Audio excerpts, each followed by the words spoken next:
Hey guys, and welcome to my units review for Total War Attila. I've already done a separate impressions video, link is on the screen right now, but I want to talk about the units in this separate video.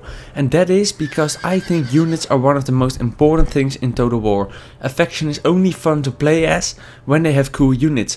Multiplayer is based around units. So units are a really important part, and in this video I just want to review them, give my impressions. Are the rosters fun? Are the rosters big enough? That's what I'm going for in this video. So first I will show you all the unit rosters and I will talk about them, give you my impressions and my review of them, and afterwards I will show you one of the cool looking units in the game. I will just shut up, I will just show you some of the units, so hopefully you're ready for that. Let's jump into the unit rosters.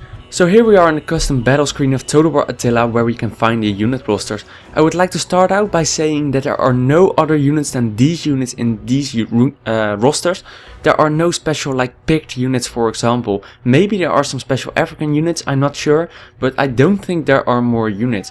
So I will not just talk about every single unit in the game, the video would take way too long. I will just go over the specialties of the faction, I will show some cool units, and I will just give my impressions about the rosters. What do I think of them? Do they make the game cool? Because this is an important part of the game. After that we'll take a look at some of the units on the battle map. So the first faction is the Alans. This is a cavalry focused faction. Generals are now a separate unit. You can't use a general as a normal unit anymore. For example, the Alani has Germanic nobles and a Alani general. For spear infantry, these are the basic Germanic spearmen, so they're not that special. One pike infantry unit, 4 melee infantry, including some solid ones like noble Germanic swordsmen, but also some shock infantry like Agatirsi warriors. They fight with the Falks. A decent amount of axe infantry and a good amount of bow infantry as well, or missile infantry. And of course the Alani, look at this amount of cavalry, so much melee cavalry. Some of them are even special, like they have a separate bow attack, or they fight with swords or with spears, which gives different bonuses. All kind of units like the elite Agatirsi cavalry, the noble Germanic horsemen, Alani horsemen, stuff like that. Also good shock cavalry, elite Sarmatian cataphracts and Sarmatian cataphracts, which is a cool addition to the roster. The Alani also have access to horse archers, which are very deadly and powerful. A good amount of skirmisher cavalry, and they also have access to these warhound units. And these warhound units are actually controlled by spearmen, which is a nice change. That means that the handlers can actually do something in battle. Let's go to another like Germanic faction, the Franks. Of course the generals, they also have access to the basic Germanic spear infantry and pike unit. However, the Franks specialize more in the melee infantry department. For example, Bagaude, unique unit, Freeman, unique unit, Sword Heerman, unique, Elite Sword Heerman, unique, Royal Enstrucciones, unique. So a lot of unique melee infantry for the Franks, a lot of like really steady infantry. Also a decent amount of axe infantry, including Francisca Heerman. They have the same amount of skirmishers, some cool units like Frankish skirmishers as well, and also a lot of cavalry. 4 melee units, some have a bow as well, but these guys specialize more in shock cavalry. They do not have like cataphracts, but Sacra Francisca and Estriones cavalry guard are very deadly units. Also a good amount of skirmisher cavalry.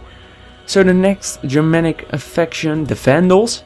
This is an underrated faction because they are really focused on naval combat, but they still have a decent unit roster.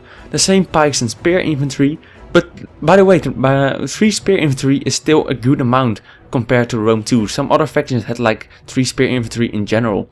So for melee infantry, not that much, only like really good units. Noble Germanic swordsmen, noble Suebi swordsmen and Vandal berserkers. Also not that much axe infantry, so the Vandals are lacking in their infantry department. They do have the same skirmishers as well, but again a good amount of melee cavalry, including Alani horsemen, Vandal raiders, chosen Vandal raiders and noble Germanic horsemen. This cavalry unit is probably one of the best units in the game, even better than the Alani horsemen. Also a good amount of shock cavalry, including Royal Suebi cavalry. Some skirmisher cav and also the same kind of spearmen warhounds the Alani could bring. Then let's go to the Saxons, which actually has a Nordic roster, which also means that they have different generals. They have a good amount of spearmen, including Saxon spears, elite Nordic spearmen and elite Duguid spearmen. One Nordic spikeman unit, a good amount of melee infantry as well, from very cheap and low as Nordic band up towards chosen warriors and Nordic warriors and the hard guard. Some axes, a good amount of missiles, but they heavily lack in the long range missile department, no crossbows and only a really weak Nordic bow. They do have really good skirmishers though, elite Saxon javelin man for example. They also have good amounts of melee cavalry like Nordic horse lords and heroic cavalry, but they lack in the other departments, only one shock cavalry unit and one skirmisher cavalry unit. They can bring warhounds. So let's take a look at the gods. The Gothic roster are actually kind of the same, apart from a couple of units. The gods have the same kind of spear infantry, but especially the Ostrogoths specialize in the pike infantry. Normal factions only have like 1 or 2 pike units, these guys have 4, including elite Ostrogothic pikemen. Also good amount of melee infantry with a couple of steady units like Gothic warband and Gothic Palatina defectors, but a lot of like Falks or Thracian Oathsworns and Thracian warriors as well. Decent bow infantry, a lot of variation and other skirmishers, and a good average amount of cavalry. They're not the best, but they're decent. The Visigoths roster is kind of the same, the only difference is that they lack Ostrogothic pikemen and they do have Visigothic slinger. It isn't really a problem because the Gothic roster in general is really different than other barbarian factions. Now let's take a look at the Vikings.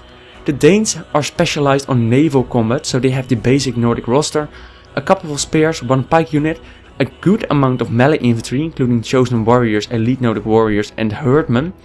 Axe infantry, a good amount, especially Norse berserkers, which could be the best axe unit in the game.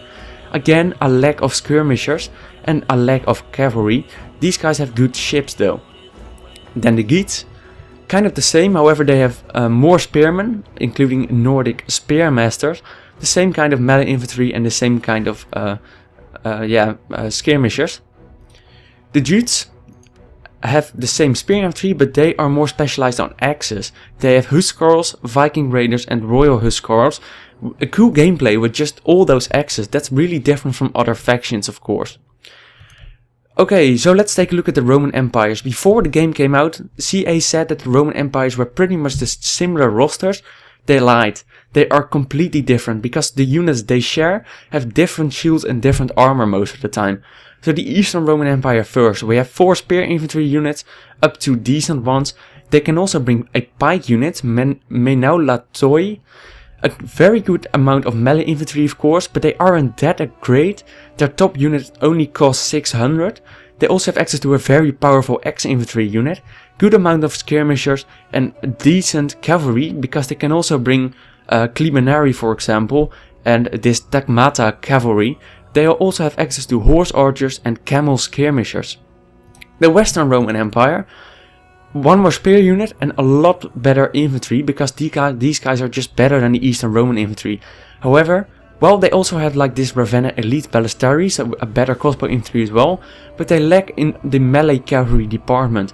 Their cavalry is far worse. They don't have any skirmisher or horse archer cavalry. And they also don't have pikemen and axe infantry, so these guys are more based on the traditional Roman warfare.